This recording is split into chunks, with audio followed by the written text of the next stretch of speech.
Ya, selamat malam. Kembali lagi bersama kami di Bacot Balap. Ya, kali ini kita ada bawakan konten yang sedikit berbeda nih dari sebelum-sebelumnya. Konten yang masih baru lah ya dari kita. Kali ini kita akan membawakan berita seputar otomotif nih, terutama di F1 dan juga MotoGP nih. Oke. Mark back in the lead. Betseki was prepared to fight for it, but he had no response ultimately in the end. Marc Marquez just too fast and too strong on this final lap. Untuk berita pertama nih, ada ini nih, Marc Marquez tidak ingin memenangkan gelar di MotoGP Misano.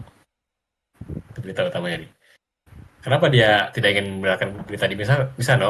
Karena jika dia ingin mengunci gelar di Misano nih, itu berarti tandanya sang adiknya Alex Marquez dia eh, bisa crash atau memenangkan balapan yang jelek lah di GP Catalunya. Jadi dia Marquez tidak ingin itu terjadi.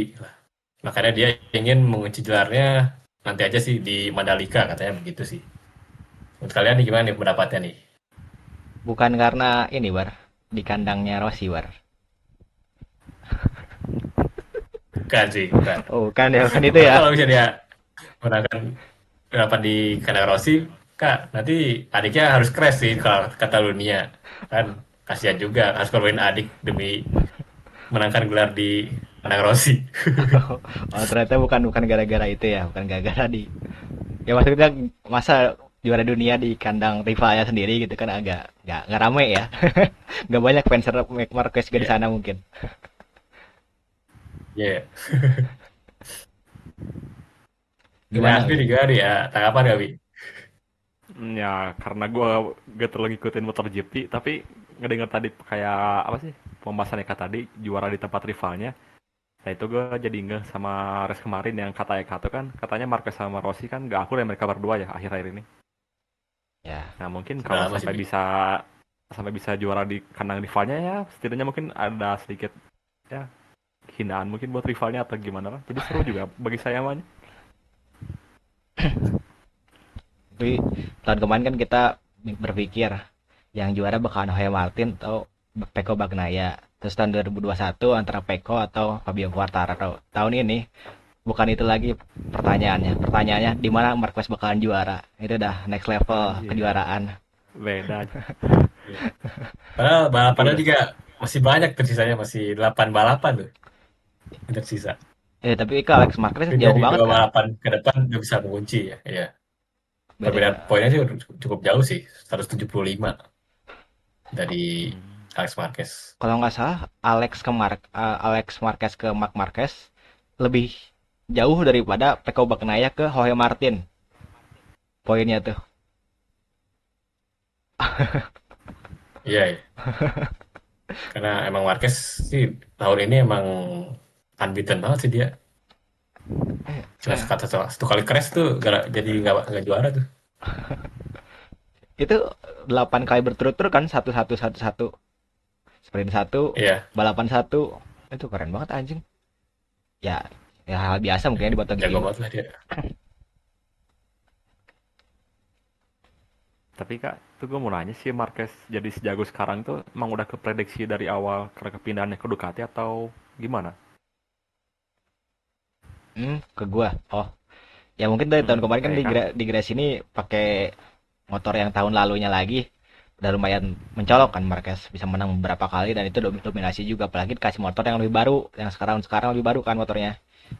Menurut gua ya tahun kemarin waktu gua ngedengar Marquez bakalan ke Ducati, gua udah percaya diri bakalan kayak gini sih. Cuman yang gua gak nyangka mungkin dari Pecco Bagnaia. Pecco Bagnaia ternyata bisa sedrop itu loh dari tahun kemarin ya awalnya ya rivalitas lumayan seru sama Hoy Martin, sekarang jadi menurun banget. Hmm, Oke, jadi Iya itu sih dari alasannya ya. Pecco Bagnaia sendiri pun emang punya masalah dari motornya sih sendiri. Dia emang motornya tidak sesuai sama gaya balapan dia sih. Oke, paling kita lanjut ke berita kedua kali ya. Berita kedua.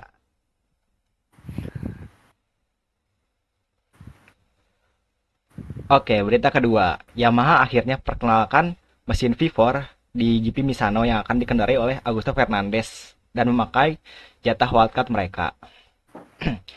Ini kan Yamaha dari awal udah mempertahankan mesin inline engine yang ternyata kurang efektif di regulasi sekarang-sekarang tuh. Apalagi di habis tahun 2021 ke tahun 2022 tuh jelek banget lah sampai sekarang tuh. Dan mungkin ini jadi titik balik pabrikan Yamaha terutama buat Fabio Quartararo kan. Fabio Quartararo ya udah sebegitu berusahanya buat Yamaha. Buat kalian gimana nih? Apakah bakalan ada perbedaan antara menggunakan mesin V4 dan inline engine atau bagaimana? Dari Akbar dulu deh. Kalau dari gue sendiri sih harusnya ada peningkatan sih dari Yamaha ini ya. Karena mengingat kan kalau misalnya dari eh, pabrikan-pabrikan lain kayak Ducati kan dia kena engine freeze kan, otomatis dia nggak ada upgrade atau apa-apapun kan. Karena kan kalau misalnya di Yamaha sendiri dia punya, karena dia ada di apa grade D kalau nggak salah ada dia tuh mesinnya, jadi dia bebas upgrade apapun di sini. Soalnya ada ya mesin V4 ini bisa meningkatkan performa dari Yamaha sih, menurut gua sih gitu. Oh ya, sebagai informasi, mesin ini bakalan dipakai antara tahun depan atau mungkin paling realistisnya tahun 2027 pas regulasi udah dirubah ke 850 cc motornya. Jadi ini masih proyeknya kepanjang lah buat Yamaha ke depannya. Itu juga kalau Fabio Quartararo masih di Yamaha. Kan terus rumor-rumornya kan Fabio kalau misalkan tahun depan jelek nggak ada perkembangan lagi ya cabut gitu dari Yamaha. Hasbi kira-kira ada komentar nggak bisa Yamaha Wi? Soal Fabio deh yang lumayan dekat. Hmm, ya yang paling komentar gue cuman itu doang sih. Yamaha terakhir kali dia juara atau perform itu kapan? 2021 pas Fabio Quartararo juara dunia kalau nggak salah. 2021 atau Oh, 2020. jadi dia juga yang terakhir menjuarai di Yamaha tuh dia juga. Ya, dan itu pun dengan catatan Marquez waktu cedera parah dan Honda lagi drop banget. Ducati juga lagi kurang bagus.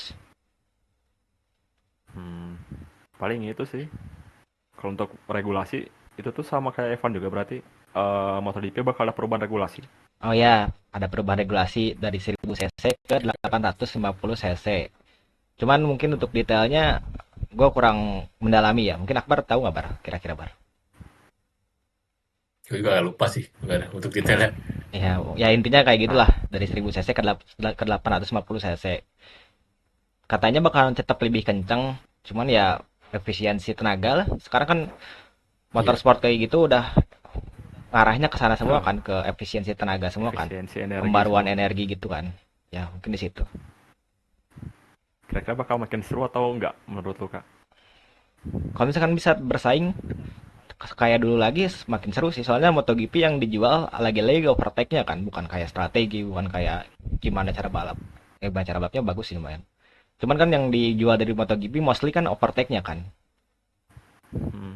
Jadi kalau misalkan Hmm. itu bisa memicu overtake lagi seperti tahun 2010-an belasan, 16, 17, 18, 19, itu bakal seru sih sebenarnya. Oke, kalau makin seru tuh. Kita tunggu ya. Di sini juga kayaknya move Yamaha tuh kayaknya dari engine V4 ini demi biar Quartararo gak cabut dari Yamaha deh. Iya sih sebenarnya. Itu kan sekarang gajinya udah gede, udah diiming-iming gaji gede. Ternyata kan masih ada isu cabut kan. Iya.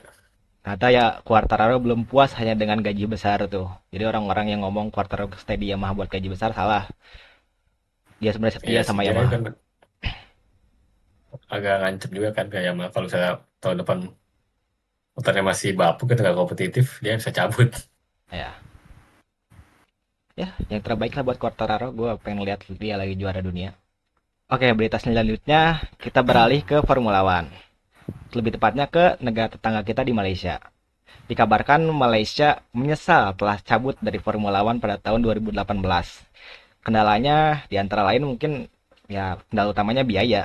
Karena sesuai dengan data yang gue dapatkan, butuh sekitar dana 71 juta dolar per tahunnya dan juga 10 juta ringgit untuk mempertahankan standar grade FIA dan juga tambahan biaya lainnya untuk kontrak ke Liberty Media sebesar 1,5 juta ringgit per tahunnya. Tapi Malaysia juga tidak menutup kemungkinan kalau misalkan F1 bakalan balik lagi ke sirkuit Sepangnya, tinggal menunggu waktu aja. Siapa tahu mungkin di masa depan kita bakalan ngelihat lagi mobil-mobil F1 balapan di sirkuit Sepang ini. Menurut gua sendiri, Sepang tuh sirkuitnya lumayan bagus ya. Lengkap lah, ada long tracknya panjang, terus ada tikungan cepat, tikungan lambat. Jadi mungkin kalau misalkan F1 balik lagi ke Malaysia ini bakalan jadi tontonan yang lumayan seru, sekaligus dekat juga dari kita kan. Nambah kesempatan gitu. Mungkin ada tambahan Wi mau ngomong. Yang paling yang gue mau tambahin, kan tadi ada kata menyesal ya. Menyesal. Berarti sebelumnya dia mengambil keputusan secara sadar, berarti dia mundur tuh, dan kira-kira karena apa waktu dulu dia mundur? Biaya, Dan sekarang menyesal gitu. biaya terlalu tinggi buat balapan. Dan sekarang mungkin Oh iya. lebih fokusnya ke MotoGP. Dia katanya nggak mau mengulangi kesalahan yang sama. Jadi dia bakalan fokus tahun depan dan tahun-tahun berikutnya buat di MotoGP lagi aja. Hmm. Nah, gue juga kemarin tuh sedikit baca-baca dikit lah, katanya waktu dulu dia keluar gara-gara masalah biaya, itu juga salah satu faktor pengaruhnya tuh karena penonton yang dikit ya Kak ya, yang datang ke tribun sana tuh. Ya, Jadi dikit. dari pemasukan tiket berkurang, merchandise dan lain-lain berkurang, sehingga ya dia kayaknya udah nggak sanggup ya buat bayar lagi ke FIA buat jadi tuan rumah F1 di Malaysia ya. Ya. Terus tantangannya sekarang bukan lagi biaya, Bi, kalau misalkan mau masuk lagi tuh. Setelah gua terusin lagi, ada antrian panjang juga buat sirkuit itu masuk ke Formula One. Jadi kalau misalkan mau masuk ke lagi ke Formula One tuh harus daftar dulu. Dan mungkin bakalan dapat lagi si antrian kalender itu mungkin 5 tahun lagi, 7 tahun lagi. Kan sekarang ada Thailand yang terakhir loh, Thailand kan? Ya, Thailand Kan betul. katanya tertarik buat masuk F1 kan. Dan rumornya udah kenceng banget. Si Kaisarnya udah ngomong sama si CEO F1-nya langsung, ke medianya langsung. Jadi ya itu juga salah satu kendala. Terus yang kedua juga pamor Singapura sekarang lagi lumayan gede, Singapura GP itu. Dan itu kalah pamor lah sama Singapura lah. Soalnya Singapura mungkin secara track nggak terlalu bagus ya, cuman kan secara entertainment bagus banget. Dia menghadirkan artis-artis yang lumayan terkenal kan. Ya, Bukan cuma balapannya. kayak Vegas mungkin ya. Berarti masuk akal sih.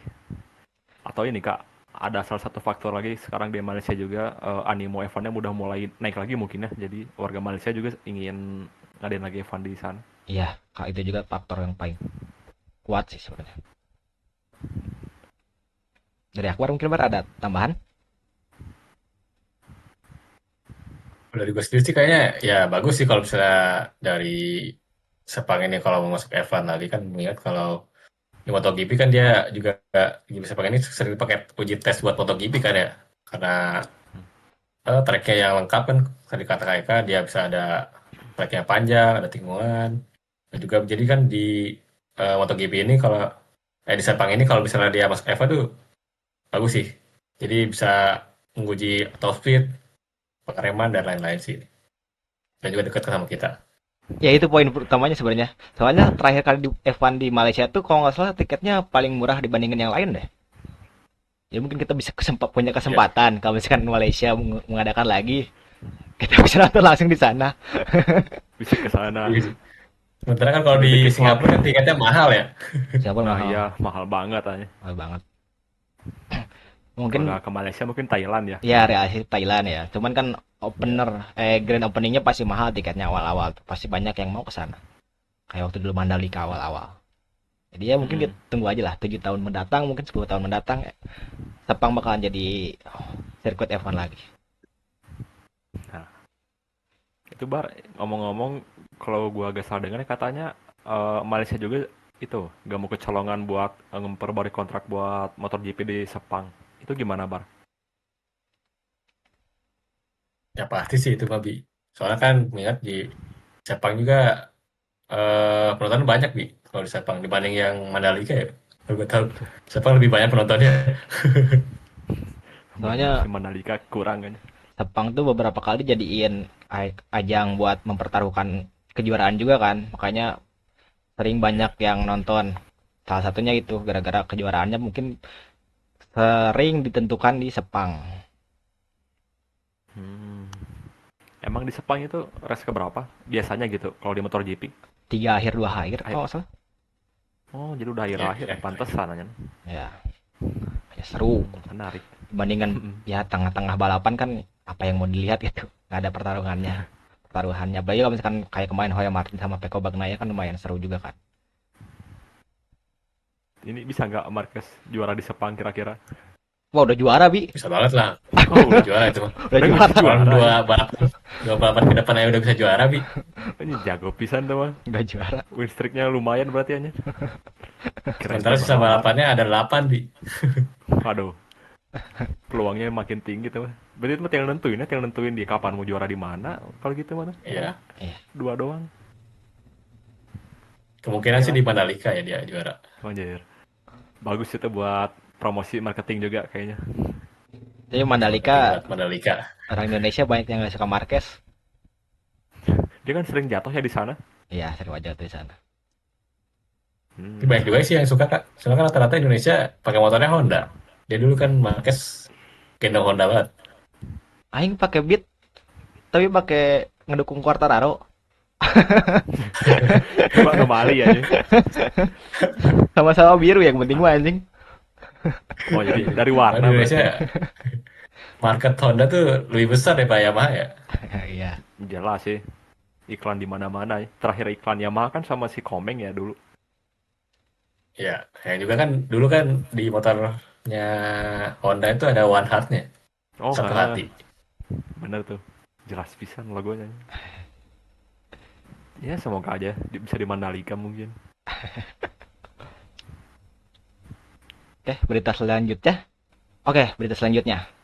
Datang dari tim ke-11 F1, yaitu Cadillac, akhirnya menggait duo veteran Formula One, yaitu Valtteri Bottas dan juga Checo Perez.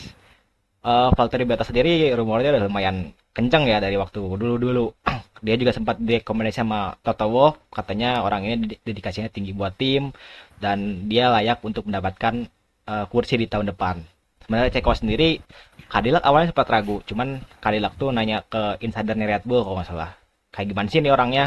Dan ternyata dijelasin, oke mereka cocok sama Checo Perez, dan akhirnya direkrut juga Checo Perez. Nah, sekarang tuh mungkin yang belum pasti ya, tinggal tim prinsipalnya nih mau siapa nih. Kita udah punya dua kandidat pembalap yang lumayan jago, dan lumayan senior lah istilahnya. Mereka udah ratusan balapan dan Ceko tuh kalau misalnya menang 6 kali, sementara Valtteri Bottas tuh menang 10 kali. Jadi dua ini udah lumayan bagus untuk membantu tim yang istilahnya baru beradaptasi di Formula One. Mungkin dari Hasbi dulu deh, Bi ada tanggapan, Bi. Tanggapan gue paling ya seru juga kita akhirnya melihat dua wingman jadi satu tim. Nah, di sini kita tinggal lihat itu siapakah yang bakal jadi wingman atau siapa yang jadi driver utamanya itu dari dua pembalap veteran ini. Atau mungkin dua-duanya jadi driver utama, bisa jadi juga.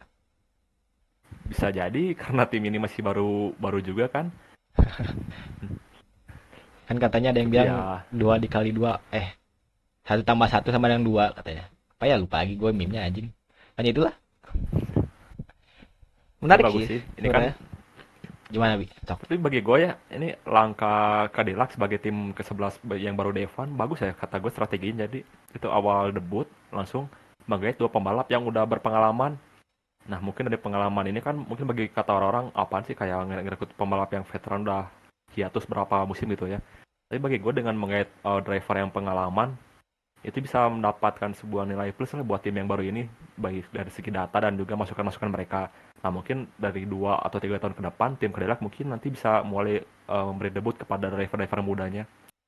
Jadi bagi gue ya bagus sih strategi dia. Tinggal sekarang strategi buat nunjuk siapa sih prinsipalnya gitu bagi tim Cadillac ini. Mungkin dari Sergio Perez juga pilihan yang tepat. Soalnya Sergio Perez bawa sponsor yang bakalan gede banget dari Meksiko. Itu bakalan apa ya? Ya kita tahu lah Cadillac tim yang besar lumayan banyak duitnya. Cuman kan kalau misalkan dapat sponsor lebih bagus lagi gitu. Kita dapat selain sponsor tuh kita dapat fans juga dari Meksiko yang itu bakalan naikin reputasi Cadillac juga kan di tim yang baru ini. Dan juga nanti sirkuit Meksiko jadi adalah orang pribumi lagi yang main di sana. Pribumi aja. Ya biarin biar seru. Ini dari Akbar gimana, Bar? Ada ini, Bar? Iya sih, menurut gue sih move-nya dari Cadillac ini buat menggait Ceko kayak bagus banget sih menurut gua. Soalnya mengingat dari Ceko sendiri tuh punya fan base yang besar sih dari Amerika Utara ya. Mengingat kan Cadillac juga kan dari mobil dari Amerika juga kan. Nah, dia juga cocok lah untuk itu menurut gua. Jadi untuk mobil Amerika dan pakai driver Amerika Utara juga dari Meksiko gitu. Cocok sih buat Ceko menurut gua gitu. Dan Bottas juga kayaknya stylenya Amerika banget ya, Western banget ya dia.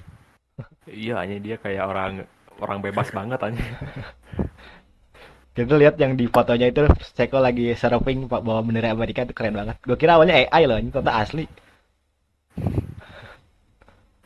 Keren. Nah ini kira-kira menurut lo debutnya Cadillac di satu musim pertamanya gitu ya, dia bisa dapat di finish di ranking berapa kira-kira? Apakah di akhir atau ya papan tengah mungkin dia bisa dapat? Dari aku dulu deh, gimana Bar? Kalau gue dulu sih eh optimis di papan tengah sih. Nggak akan mungkin papan atas kayaknya. Susah.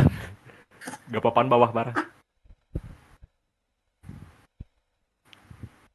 Oh, enggak sih kayak papan bawah. Karena driver-drivernya juga driver-driver senior sih biasanya lebih tahu lah karakter mobilnya gimana. Terus cara balapannya harus gimana gitu. Oke. Menurut gue berharap bisa jadi Brown GP G2 sih. Wah anjir. Sama kayak Brown GP kan, Brown GP tiba-tiba dibeli sama Brown, terus tiba-tiba jago, mekanikanya bagus, ada di mekanya bagus segala macem. Tiba-tiba Jensen Button juara dunia. Mungkin bisa kayak gitu kan. Soalnya kan dua dua orang ini terutama Valtteri Bottas ya, dia udah nemenin Lewis Hamilton lama banget dan cuman jadi wingman doang. Dia ada momen-momen sialnya lah jadi wingman tuh, disuruh ngalah lah, disuruh menjaga yang belakangnya lah. Jadi mungkin ini kesempatan Valtteri Bottas buat nunjukin dirinya sendiri buat jadi driver utama kalau dia bisa memimpin tim ini. Harapannya sih kayak Jadi gitu ya. juara dunia berarti target tuh ya harapannya. Mungkin nggak gede persenannya, mungkin cuma sekitar 25%. Ya mungkin jadi kuda hitam aja, wild card ya. Mm-mm. Bisa jadi wild. Soalnya kalau Oke misalkan sih. tiba-tiba Brown GP juara gitu, atau antara Valtteri atau si Ceko yang juara, itu bisa nginjek Red Bull sih anjing. Red Bull atau nggak Mercedes sih anjing. Diinjek-injek dua dia tuh. Bener juga sih. Dan itu bakalan seru banget gitu buat ditonton, buat dilihat. Pasti jelas. Tapi ngomong-ngomong tadi soal nginjek Red Bull, itu juga kan sekarang setelah dealnya kontrak si Ceko ke Cadillac, kayaknya dia sekarang udah mulai lumayan banyak speak up tentang kebobrokan Red Bull ya si Ceko nya. Ya iya sih, sebenarnya udah nggak terikat kontrak juga, dia udah bodo amat aja mau ngomong apapun ke mantan Dan perusahaannya. kalau emang kesampaian itu sampai akhirnya dia bisa ya juara dunia gitu tim Cadillac kayaknya seru deh pasti itu. Tapi Udah nanti bakalan lucu loh, menginjak-injak Bi. Red Bull. Kalau Apa? misalkan tiba-tiba tim prinsipalnya Christian Horner. Aduh itu mah makin double double punchline aja. Itu udah mau taruh di mana mau ke Red Bull aja. Enggak, kayak Ceko sama sama Horner itu kan dulu awalnya berselisih gitu Iya kan. kelas ya. Enggak, Deng. Sekarang ketemu lagi. Horner yang pengen Ceko terus ada tuh kalau nggak salah. Dibuang. Bukannya dibuang. Verstappen yang pingin tetap mempertahankan. Ah, gue Horner yang lupa pingin lagi. ganti. Kalau Horner tuh Itulah pengen pokoknya. pengen Ceko bertahan deh. Kalau nggak salah ya. Helmut yang pengen Ceko pergi. Ya apapun Tapi itulah. seru. Seru aja ngelihat kedua mantan ini saling bersatu kembali. Iyalah pasti seru. Tinggal kita tunggu aja lah. Kabar kedepannya gimana. John, jujur gue sebagai fans Zhou Guanyu kecewa yang lihat ini ya. Ternyata Zhou Guanyu tidak direkrut sama mereka. Meskipun sama-sama wingman gitu kan. Enggak sih, Zhou Guanyu ke wingman sih emang jelek aja waktu itu sober. Aduh, lebih hina daripada wingman aja. Sampai jelek gitu aja. Tapi gue pengen lihat driver Asia selain Yuki Tsunoda gitu ada di grid. Alex Albon tuh bukan Asia, anjing dia orang Amerika cuman pakai bendera Thailand aja. Diaspora berarti ya. Diaspora. Amerika. Diaspora Thailand. Naturalisasi, Bi. Gelagat Amerika, wajah-wajah Thailand. Oh ya, satu lagi informasi katanya mulai pekan depan mereka bakalan kampanye promosi Cadillac dan juga bakalan tes previous car-nya pakai mobilnya Ferrari. Ya buat sekedar ngasah ngasah ilmu lagi lah. Kan mereka udah lama nggak ada nggak di kursi balap. Ini mungkin sebagai pemanasan. Mulai minggu depan kalau nggak salah, 1 bulan ke depan lah. Ya, bisa kita lihat nanti mungkin performanya masih ada atau enggak lah. Oh iya, dan ini Sampai awal-awal juga bakalan pakai mesinnya Ferrari sebelum mereka bikin mesin sendiri. regulasi 2026 pakai Ferrari, lu yakin kan? Enggak, jelas. Cuman kan Ferrari, Ya udahlah. Italia sama Amerika lumayan deket kan. Jadi mereka punya relationship lah Cadillac sama Ferrari tuh. Oke, kita tunggu aja kabar Cadillac ke depannya gimana. Dan juga itu tinggal kita tunggu-tunggu kapan yang menjadi prinsipalnya Cadillac buat musim tahun depan. Oke, Bi, bisa lanjut Bi ke berita selanjutnya. Masuk ke berita terakhir. Ini baru terjadi sebulan kemarin, yaitu ketua prinsipalnya Red Bull yaitu Christian Horner akhirnya dipecat. Horner sendiri dia udah berada di Red Bull sejak selama 20 tahun. Nah, untuk dipecatnya dia itu dipecat tanpa adanya kejelasan apapun itu dari timnya. Sedangkan bagi beberapa orang terdekatnya, mereka banyak yang menduga-duga bahwa dipecatnya Horner juga itu karena terjadi masalah politik dan juga didukung dengan performa Red Bull tahun ini yang menurun. Nah, salah satu politiknya itu adalah dengan berita terakhir yaitu rumor dengan kepergiannya si Verstappen ke Mercedes. Nah, dengan rumor yang begitu kuat karena Verstappen ingin pindah ke Mercedes, bagi tim Red Bull dia mungkin tentu kan tidak ingin kehilangan driver utamanya gitulah, sehingga dia dikorbankanlah si Horner yang akhirnya dipecat. Karena di kubu Red Bull tersendiri dia itu terbagi menjadi 2 kubu, itu ada kubunya si Jos Verstappen dan juga kubunya si Horner gitu ya. Nah, mungkin karena di sini dukungan kuatnya berada di Verstappen, akhirnya Horner yang harus didepak di tim ini. Nah, menurut lu Kak, gimana tanggapannya tentang terkait Horner dipecat di Red Bull? Berarti keberadaan Verstappen sebegitu kuatnya sampai mendepak orang yang 20 tahun mengabdi di Red Bull. Itu kan berarti kehebatannya Verstappen bukan hanya di balapannya, tapi secara politik dia kuat banget berarti di Red Bull tuh. Ya, lihat situasi sekarang kuat banget. Ya, Red Bull sampai ketakutan, terutama Helmut Marko ya. Helmut Marko kayaknya sayang banget sama Max Verstappen, dia takut banget Verstappen kabur. Jadi mungkin ya, gimana Bar? Berarti lu Bar. Menurut gua gimana ya? Sulit juga sih komentar ini. Karena hal politik juga sih dari timnya ya. Tapi ya isi lain ya menurut gua pengganti dari Horner bagus juga sih Lauren Marquez. Gitu sih kalau menurut gua sih itu. Tapi iya sih. tambahan dari gua, Horner tuh pas keluar dari Red Bull dia nggak bawa tim siapa-siapa, dia kurang sendirian doang. Itu artinya posisi Horner di Red Bull sebelum dia dipecat tuh emang udah sendiri, dia nggak punya pihak yang bakalan ngedukung dia lagi. Awalnya kan si apa sih namanya yang dari Thailand tuh ya, Thailand itu yang punya Ya. Red Bull tuh.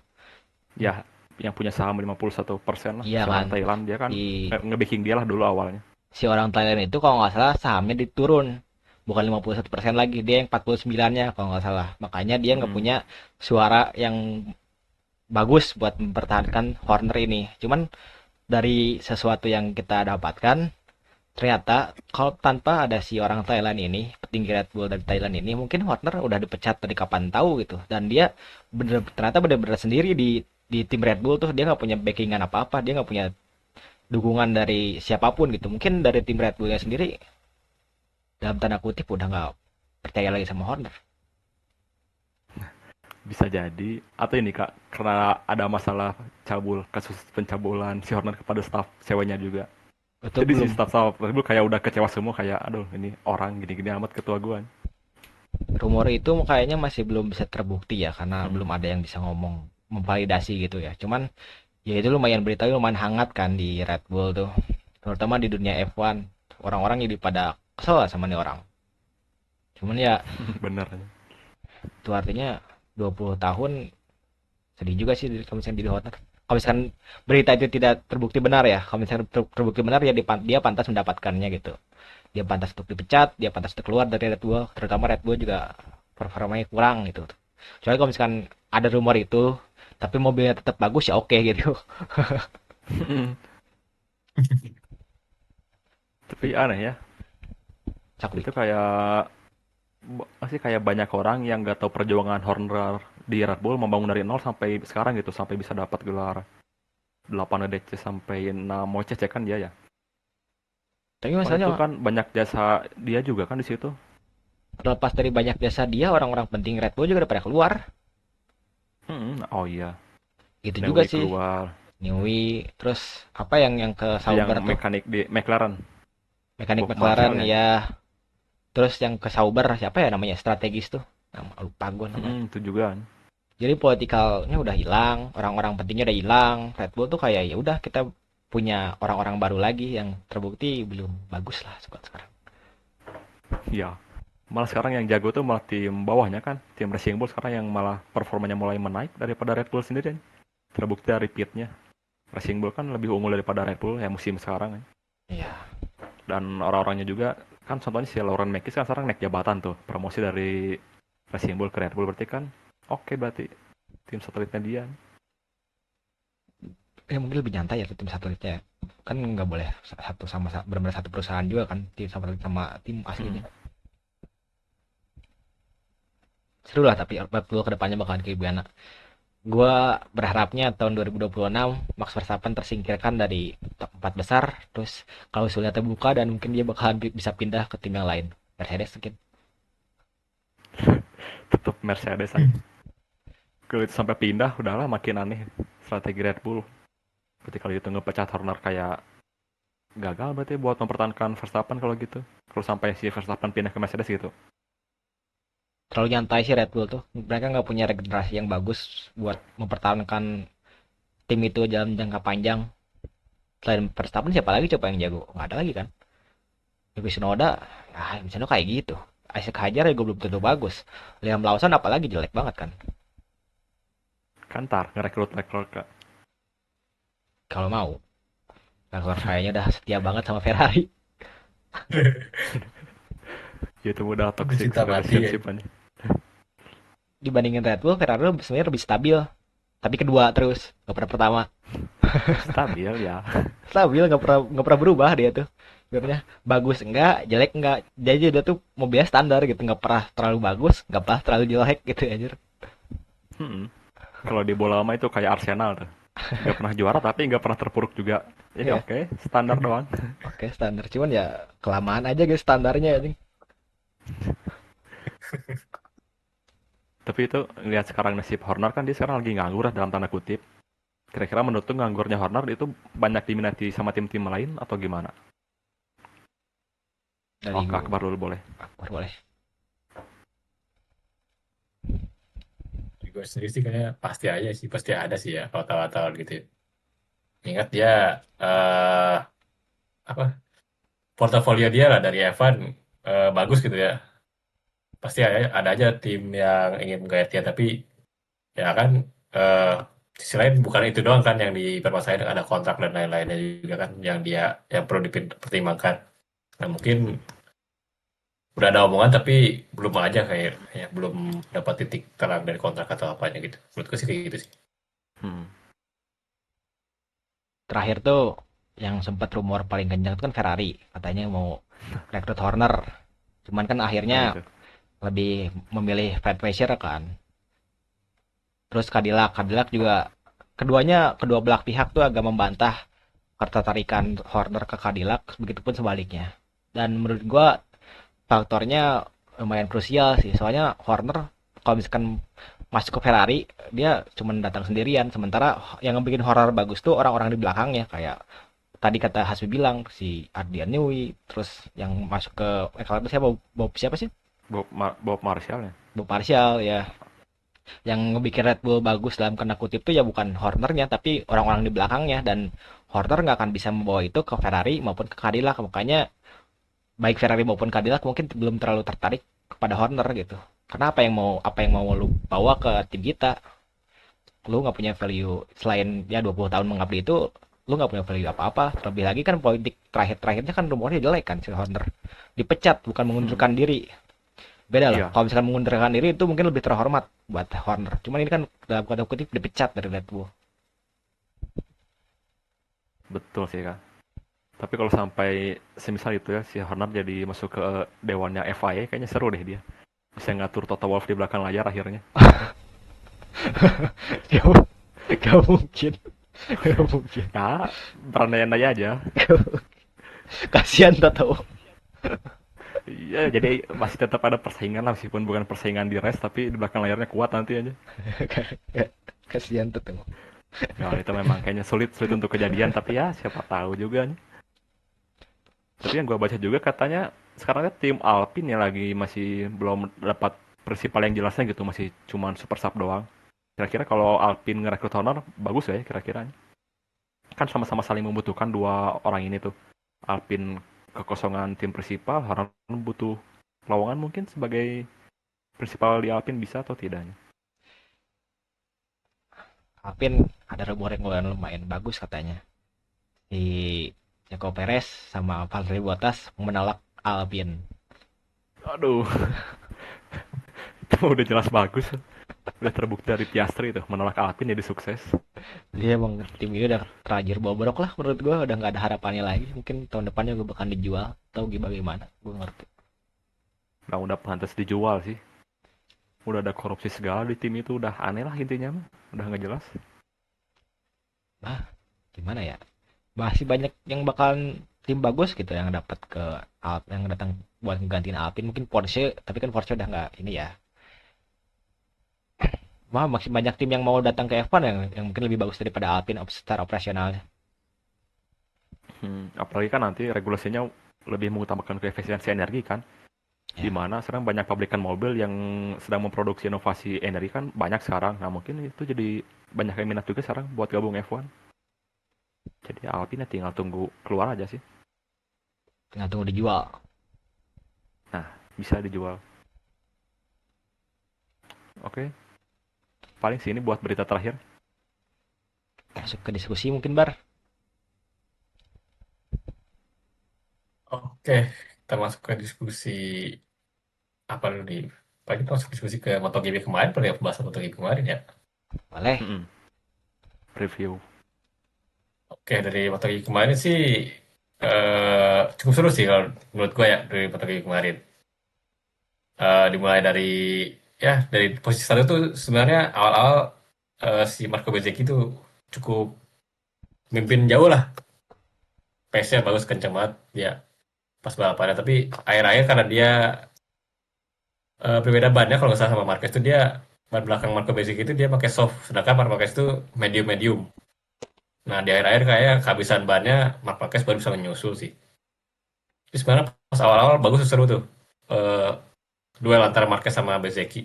Itu seru banget anjir. Gue nontonnya. Lagi-lagi Marco Bezzecchi sama Komentarnya Marquez. kalian gimana nih? Kayaknya sekarang Bezzecchi lumayan kuat ya. Kalau misalkan lihat-lihat dibandingin Alex Marquez yang awal-awal bagus, sekarang udah mulai Ya, melempem. Sama mungkin perhatian gue terarahkan ke ini ya, ke iya tadi ke Aprilia. Terutama Jorge Martin kan start dari 16, finish kelima kalau nggak salah. Keempat. ya, ya. Wah, itu epic sih sebenarnya. Lihat Jorge Martin bangkit kembali itu gue seneng lah. Terutama kan tahun kemarin gue ngedukung Jorge Martin, terus gara-gara ada cedera ini entah kenapa respect gue jadi hilang lah ke Jorge Martin tuh awalnya ya. Mungkin sekarang udah baik lagi lah. Terus apa Di lagi sisi ya? lain Aprilia juga ada upgrade sih dia. Dia kan emang sebenarnya motornya nggak cocok buat sirkuit yang banyak belokan, yang banyak tikungan. Itu ada upgrade di pengeremannya tuh. Jadi dia bisa cocok lagi ke sirkuit yang banyak tikungannya sih. Kayak gitu sih dari Aprilia. Kalau nggak salah Karena sekarang performanya udah bagus. tim prinsipalnya Aprilia tuh mantan tim prinsipal F1 Ferrari. Makanya kalau misalkan kita ngelihat tim Aprilia motornya high downforce banget kan. Si sayap depannya tuh bener-bener kayak spoilernya sayap depannya F1 gitu anjir, keren. Dan mungkin gua waktu ngelihat Aprilia jadi kepikiran ya kalau misalkan Fabio Quartararo di Aprilia kayaknya bagus juga. Tetep aja. Kalau ngelihat motornya kayak gitu, oke, oke kata gua nggak usah ke Ducati, ke Aprilia juga cukup kayaknya. Aprilia itu warna apa kak motornya? Hitam, dominan hitam. Tam- Oh, gak beda jauh lah sama biru. Beda tipis. Ya. Oh, sama iya Pedro Acosta kedua kalau nggak salah terakhir. Iya, Itu kedua. pace-nya hampir sama kayak Marc Marquez. Mungkin kalau misalkan dia bisa start dari depan front grid, mungkin ketiga atau misalkan keempat gitu, ya bakal ada battle seru bakal antara Pedro Acosta sama Marc Marquez. Tapi emang awalnya gue sempat respect kayak anjir Pedro Acosta keren banget tahun kemarin tuh kan bisa nantang juara dunia Marc Marquez. Cuma sekarang statementnya lumayan nyeleneh jadi aneh banget nih orang kata gue anjir. Agak bastard juga. Iya sih. Nah, sekarang jadi kayak nggak enjoy sih, jadi nggak konsisten juga sih di balapannya sekarang. Iya, agak agak aneh sih nih orang. Tapi emang sih kalau ini ya buat duel sama Marquez kayak susah banget sih. Kalau soalnya Marquez kalau dari depan tuh dia jauh anjir, susah dikejar. Iya sih. Oh iya sama kemarin tuh Fermin Aldiger ya. Fermin Aldiger jatuh. Ah, damn itu gua agak sakit hati sih ngeliatnya. Soalnya balapan kemarin Fermin Aldiger bagus banget di late game-nya, dia jago mempertahankan ban gitu loh sampai akhir. Iya sih. Oh, yang kemarin dia yang mengerikan sih ini sih Enea Bastianini ini tuh jatuh. Oh, itu bahaya banget tuh jatuhnya anjir. Mm-mm. Di sirkuitnya kan yang jatuh terus di depannya tuh emang Chicken. eh iya, sirkuitnya bukan bukan langsung apa namanya? Gravel atau apa? Bukan gravel. Jadi jatuhnya ke jalan ke jalan depan Hmm, ya. bahaya. Terus Bisa ada kelindes. pembalap-pembalap lain juga yang lewat. Untungnya nggak kena tuh dia. Untungnya ya orang-orang lainnya udah sih bisa menghindari lah ya. Jadi nggak kena sama dianya. Kalau kena sih itu bahaya banget anjir. Jadi kayak siapa? Simoncelli gitu. Iya, Ya, Oh berarti ini ya nyambung dari yang Eka kemarin bilang ya. di MotoGP itu bahaya kalau jatuh di jalan tuh ya. Iya, Makanya nggak ada emang sirkuit jalanan itu. emang dari dulu MotoGP safety-nya masih belum sebagus F1. Tahap gue juga ngerti harus digimanain ya, cuman harus jadi isu juga ini sih ya sebenarnya anjir. Itu udah motor sih emang susah juga sih sebenarnya. susah ha? Gimana? Dan mau nyalahin jatuhnya harus gimana? Gak bisa kan jatuh mah kan bencana. Gak tahu mau Iya. jatuh di gravel atau di mana. Saya sih emang belum tahu solusinya juga ya. Oh ya buat konteks, kemarin itu GP Hungari yang udah nggak dipakai balapan selama 20 tahun ya Bar ya? 30. Iya, Pokoknya segituan 20 puluhan tahun. puluhan tahun lah. Dan mungkin kemarin ada sempat kejadian yang lumayan mengerikan di free practice. Tepatnya waktu Pedro Acosta melakukan flying lap dan mengalami crash, si motornya tuh terbang sampai ke arah kameramen dan kena si kameranya. Ngeri. Itu lumayan serem sih sebenarnya. Soalnya bener kan tower kameramen tuh lumayan tinggi ya. Itu pun masih kena gitu. Apalagi kalau misalkan itu nggak ada barrier dan mungkin di situ ada penonton. Ah, seremnya kita mengalami kejadian yang pernah di balapan mobil. Mungkin kalau misalkan lo nonton Gran Turismo, hampir kejadian kayak Tahu. gitu. Jadi secara safety sirkuit Hungari ini masih dipertanyakan apakah masih bisa dipakai untuk balapan MotoGP atau enggak. Iya sih, dengan ya gue lihat sih kemarin-kemarin kayak di sirkuitnya juga gripnya kurang banget sih, banyak banget rider-rider yang jatuh karena kurang gripnya sih, slip gitu langsung apa? Dia langsung jatuh gitu dia. Kalau Aspal misalnya baru miring ya. banget motornya, iya Dan mungkin gripnya kurang banget lah. Ada berapa rider kemarin jatuh banyak banget, 6 gitu ya kalau nggak salah. runoff areanya belum selebar itu ya. Harusnya dilebarin lagi gitu. Iya. Biar nggak ada kejadian kayak Pedro Acosta motornya nabrak barrier langsung keangkat ke atas terbang. Itu serem banget anjing. Sampai kena. Aneh ngeri ya. Ya, ngeri, masih ngeri MotoGP anjir harus gimanain gue nggak ngerti cuman safety issue harus jadi permasalahan nomor satu di MotoGP sekarang sih. Tapi meskipun ngeri, lu kalau ada kesempatan nonton mau, meskipun dengan berbagai macam Mau safety-nya yang kurang atau kalau gimana. misalkan nanti bacot balap di sponsori misalkan ke Mandalika, gas. Aing mau Gas langsung nggak aja. akan pikir lagi mau lagi ada kerjaan atau enggak, gue ambil cuti anjing bodo amat mau potong gaji Cabut juga. aja. Pastilah. Ke Mandalika dulu aja yang dekat, yang Gas. se-negara ini. Mau ke Singapura juga Nah, gas. sini ke Sepang, Malaysia kan. Gas. Bodo amat. Jangan sih biar seru lah. Mau bawa helm sih biar ditanda tangan sama Leclerc kalau nggak Fabio.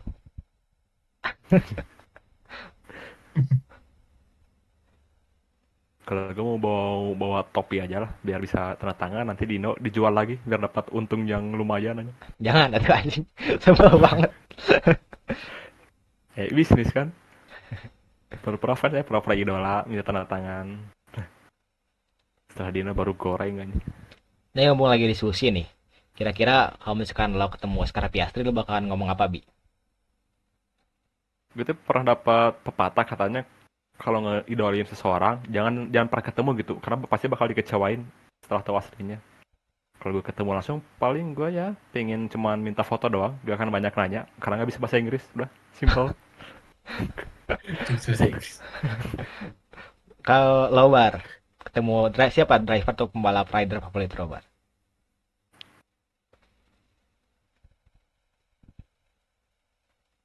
Gimana ya? Kalau gue sendiri sih kayaknya ya sama sih kayak Asbi, minta potong doang sih, nggak akan nanya banyak apa. Soalnya juga nggak ada urusan sih. Kalau kita kayak juga. Emang. Nah ini pasti kamu ada nanya ya kayak ke siapa, Leclerc atau Quartaro? Kedua-duanya sih sebenarnya. Kalau misalkan bisa ada Nah, boleh pertanyaan kak.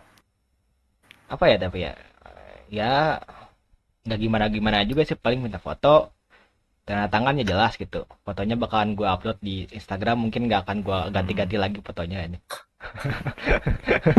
gue hapus pokoknya semua foto-fotonya yang di Instagram. Ada satu foto doang sama Leclerc kalau nggak Fabio. Ini gue bakalan ngomong ya semangat aja sih aja. Jangan gampang keluar dari tim, ya tetap setia sama tim yang lama aja sih. Bagus sih itu. Keren tuh bakal ngeluarin unek-unek kayak marah atau gimana, ternyata lo malah minta dia buat sabar. Keren sih. eh Ya gue bisa Inggris, cuman kalau misalkan soal ngomong gue nggak bisa. Speaking kurang jago lah. Gak apa-apa, belajar. Ya kalau misalkan dapat kesempatan mungkin baca balap, interview pembalap, wah itu keren banget anjing. Ayo siapin pertanyaannya anjing dari awal sampai akhir. Nah, kalau gitu beda lagi konteksnya sih. Nah, cuma karena kerjaan pasti bakal siapin pertanyaan Iya. yang lumayan lah. Kalau Iya, ketemu udah secara ada tiba-tiba yang mah ya. berbobot. Mm-mm. Atau mungkin lagi liburan ke Bali gitu, ketemu lagi Itu nongkrong kan touring, ngudut bareng Charles Leclerc anjing. Bareng. Jackson Morian bareng kak, pakai motor FSR metik ya? gitu aja di Bali aja. Tapi daya sih kalau ketemu idola kadang suka gugup. Jadi ya semua rencana yang udah disiapin tuh malah suka buyar juga. Iya, iya sih. Yang pasti gue udah minta foto sih, pasti gitu mah, udah pasti. Hmm. Siapapun Yes. yang ada di depan gue, tolong fotoin, gue mau foto sama mereka gitu.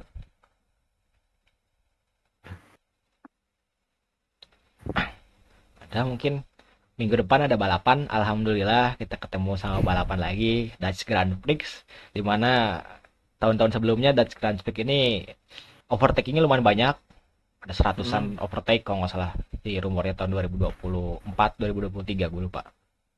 Jadi mungkin ya akan menjadi balapan yang seru, terutama kan katanya si pit stop limiternya juga jadi 80 Cepetin km per jam ya, dicepetin itu Heeh. ngebuat pembalap-pembalap atau mungkin tim-tim strateginya bakalan 2 stop juga, dan ya kita berharap ini bakal jadi balapan yang seru, cuman katanya kan diprediksi 60% bakalan hujan itu ya, kalau Ya. misalnya ada hujan bisa jadi 1 stop lagi dan mungkin jadi balapan boring lagi, temen ya berharap aja lah yang terbaik buat Dutch Grand Prix. Terus minggu depan lagi ada Italia, itu lebih ramai lagi di Monza, dan sesuai kalau misalnya sesuai jadi prediksi ChatGPT, di Italia yang menang Leclerc. Aduh. Begitu ya. ChatGPT. Kalau mau percaya prediksi, jangan dari ChatGPT Kak, tapi dari situs judi itu udah pasti akurat ya. Saran gua ya. Oke, cuman gue gak akan sampai kapanpun gak akan ngebuka situs itu. Bahaya ya. Ya bahaya. Dan mungkin Hasbi punya berita buat orang-orang yang domisili Bandung dan sekitarnya, boleh Bi? Oh iya, gua ada berita. Kebetulan gue tuh kan di rumah punya steering wheel merek Logitech G92G, G923. Kira-kira gitu, bagi ada yang berminat, orang Bandung lah, boleh beli. Yang punya steering wheel punya saya, silakan. Domisili Bandung pokoknya mah ya. Dalam catatan domisili Bandung Gua soalnya. Oh, Bar gimana Bar? gue expect-nya Tom Hayek ke Bandung gitu. Persib. Ternyata bukan anjing. Itu mah udah. Itu juga lumayan kaget sih, tapi ya. Bukan bar, gue numpang jualan doang. Oke, lanjut. Mungkin bisa dihubungin di mana Bi? Ya boleh DM IG aja kan, nanti dicantumin deskripsi ID IG gue gitu. Ya sebutin dong anjing effort sedikit bangsat. IG gue di Hasbi Asidik, udah itu doang. Yang foto profilnya merah putih ya? Merah hitam ya? Merah putih hitam, Siluet. abstrak lah wajah. Ya mungkin yang tertarik untuk lagi nyari steering wheel merek Logitech bisa langsung ke Hasbi, tanya-tanya dulu aja nggak apa-apa. Mungkin Hasbi agak kesepian ya, jarang ada yang nge-DM. Aduh. Ntar kalau mau beli di gue bonus kasih tanda tangan gue. Tai banget anjing. Waduh. Oke, segitu dulu untuk pembahasan kali ini. Jika ada yang mau dibahas, bisa komen di kolom komentar ya. Jangan lupa nonton kami terus. Kami pamit undur diri. Yuk. Break like, go.